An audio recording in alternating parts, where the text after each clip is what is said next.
Wow, folks, after last week, I thought I was done talking about Ukraine for another couple of months at least. You know, as I said, not much really happening with the war, but there were some fun nuggets to talk about with Zelensky's trip to the United States. But little did I know, he would keep making news as he moved into Canada, of all places, one of the least relevant nations on the planet. Zelensky on Sunday, I believe, spoke before before the House of Commons in Canada, where the Prime Minister, of course, was present, along with everyone else. And one of the guests of honor at this session of Parliament, this special session called to honor Mr. Zelensky, of course, still not wearing a proper suit, acting as if he's in the trenches in Ottawa. Anyway, one of the guests of honor was a man by the name of Yaroslav Hunka, or Yaroslav Hunk. I'm not exactly sure how to pronounce or how it's spelled. Transliteration over from Cyrillic can be tough sometimes.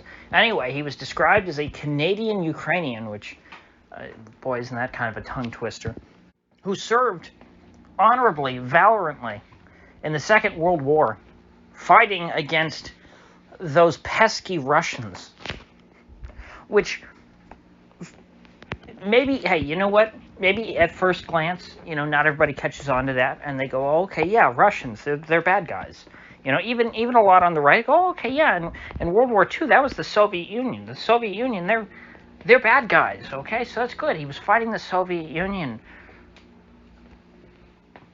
On whose side exactly?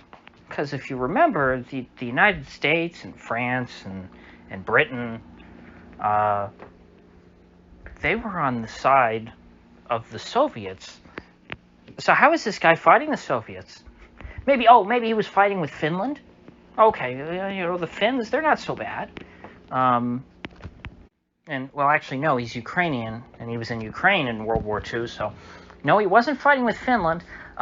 Maybe he was a part of some independent partisan group who was trying to stop the spread of communism. Yeah, maybe that's what he was doing. Oh, wait, no. Apparently, this man, Yaroslav Hunka, was with the Waffen SS. He's literally a card-carrying member of the SS. In other words, one of the most elite ideological Nazi stormtroopers. The guys who would line up Jews against, in front of a ravine in places like Ukraine. I believe it was called Baba Yaga or Baba Yar or something like that. It was a famous hole that a bunch of the Ukrainian Nazis and German Nazi collaborators they got together, and they had these Jews dig a big hole, and then they all lined them up in front of the hole and shot them so that their bodies would fall into the hole, and then they filled the hole in with all the people there. Not to mention the fact that they ethnically cleansed Galicia, as the Germans called it. That was the old German name, of other ethnic groups. It wasn't just the Jews. You weren't safe if you were a Jew, because Ukrainians were also very much averse to the Poles. So, Jews, Poles, just about anybody who wasn't German or Ukrainian were taking bullets to the head, right between the eyes, at the hands of men like Yaroslav Hunka. That was his job during World War II. Exterminate the infidels, or the Untermenschen.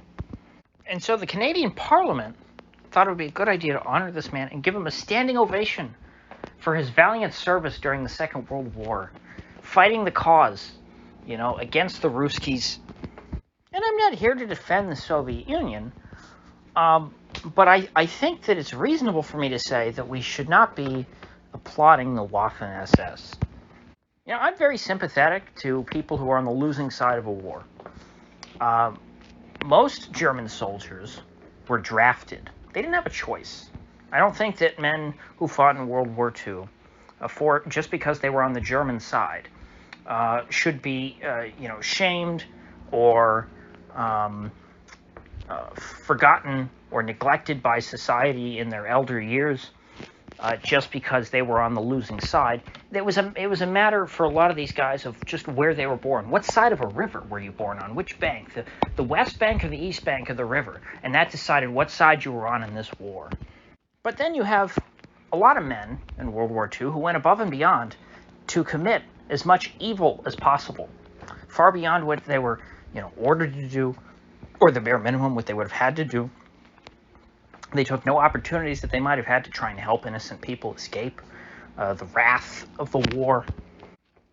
And these sorts of men ended up in the Waffen SS. That's how you got put there. You were there because you were the most trusted. You were the most committed. You were the most violent, vile, and vicious. And so, as I examine the situation, there is no way that just this happened by accident. You don't accidentally honor a man like Jaroslav Hunka in front of Parliament and give him a standing ovation if nobody knows who he is.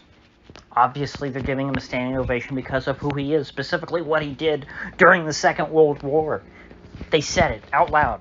There is no way of getting around this. This is not an accident. This is not something that Justin Trudeau or his administration, or I'm sorry, his government, they call it up in Canada, can escape from. It's not something that any member of Canadian Parliament can escape from. I did not see anyone boo the man. I don't know, perhaps there were some people who held their applause. You wouldn't know based on the video. It looks like every single body in that room is up on their feet, standing and clapping like seals. Honestly, it was like watching a colorized Nazi rally. And Der Fuhrer was just rolling down the street in his convertible Mercedes, waving to the crowd. The only thing they were missing were the chants of Sieg Heil. And honestly, I'm surprised that Jaroslav, after seeing that display, didn't feel the urge to just belt out a Sieg. And I'm surprised. I would be interested to see how many of them would instinctively respond, Heil. What was that movie where they did that to find the, I think it was Inglourious Bastards or something. Didn't Brad Pitt's character do that when he was in house to test, is this guy actually working for the Nazis or whatever? Is he a true believer? And when the kids, Sieg Heiled to him, he's like, oh, okay, so I know I can't trust you. And if you remember, I can't remember the woman's name. It was someone in Justin Trudeau's government. She was above like a press secretary. I think but she was someone to do with media. She used to work in a newspaper. Someone of Ukrainian descent. Also, her grandfather from Ukraine was a Nazi during World War II, but he was a Nazi propagandist. He was not a part of the Waffen SS. And it was bad enough that Justin Trudeau already had the granddaughter of a Nazi who, I'm not saying that because of something your grandparents did, you should be denied, or even your parents, you should be denied, job opportunities. But I believe that this woman, both herself and people around her, were touting her based on her ties to Ukraine. And if my ties to Ukraine were in the form of Nazi collaborators and Nazi propagandists who ran a Nazi newspaper, I would not be touting my ties to Ukraine. In fact, if I really cared about Ukraine, I would be worried that I would make Ukraine look like a bunch of Nazi sympathizers if I was holding myself up and my family as, examples of good Ukrainians. The fact of the matter is, Ukraine has had a Nazi problem for at least a decade, and the West has chosen to ignore it. They've had a Nazi problem because these people have been empowered as the country has become less and less stable. That's why after the Maidan coup, Ukraine started renaming streets after Nazis. And I'm not here to say that the United States or Canada should be telling other countries what they should name their streets. Obviously, if a sovereign, independent country wants to, name every street after, Hitler, Himmler, and Hess, so be it. But that's not the case here. This is a state that is propped up, that was manufactured and is sustained entirely by Western support. What I see when I look at Kiev is a state that is ethnocentric, not necessarily a bad thing. It is actually quite normal for states to prefer, the majority ethnic group. But it is also a state which bans all opposition parties. It bans opposition media. It imprisons people for crimes against the word, essentially, for undermining the state's narrative. It bans the language of the largest minority group. And it celebrates their country's legacy of World War II collaboration with the Nazis and names monuments, erects monuments, names streets and other landmarks after Nazis, as well as holding modern Nazi Day rallies with modernized Nazi imagery, complete, of course, with the Sieg Heils. And so when you take all those elements and you simply paper over them with the fig leaf of a secular Jewish figurehead president, that's not enough for me to say that Ukraine is not a Nazi state when they are in literally every other aspect. Even the so-called Jewish president, who has been pictured on multiple occasions with swastikas in the background, swastika flags, as well as men guarding him with swastika tattoos, he too applauded the Waffen SS veteran. And so now, 24 hours or so later, maybe it's a couple days, maybe it's 3 days even, maybe this was Friday, Justin Trudeau is coming out and admitting, okay, this shouldn't have happened, this is embarrassing. But if you highlight this, it's Russian disinformation. And to say that there's any sort of Nazi problem to do with Ukraine, it's Russian disinformation. And to say that we shouldn't, fund the Ukrainian regime down to our last dollar, that too is Russian disinformation. And so Justin Trudeau not only has been cited wearing blackface on multiple occasions, which we're told, of course, is terrible Nazi behavior. We're told you're a Nazi if you wear blackface.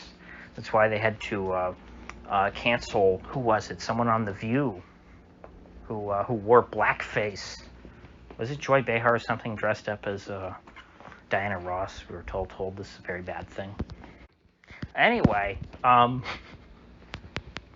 Justin Blackface Trudeau applauds the Waffen SS and still has the gall to call the rest of us Nazis and freeze our bank accounts, or I shouldn't say freeze the bank accounts of so-called Nazis, such as the truckers in Canada, such as, Milquetoast Jordan Peterson, whoever else, Ezra Levant, Ezra Levant, famed Jewish Nazi. They tell us that Zelensky can't be a Nazi or a Nazi collaborator because he's a Jew, but then they tell us that people like Ezra Levant are definitely Nazis.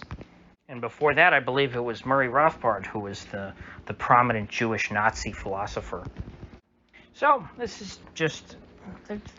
Does today really make much of a difference? Does the fact that all these people clapped like seals for the Waffen SS, does it really change anything in the world? No. But it's a good reminder. I think it's a good thing to come back to maybe later on.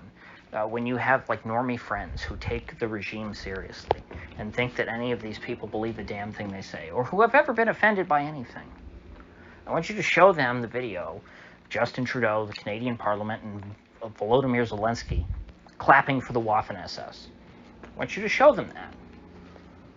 And then ask them very calmly to explain their position once again. So, with that said, I will see you folks back here tomorrow.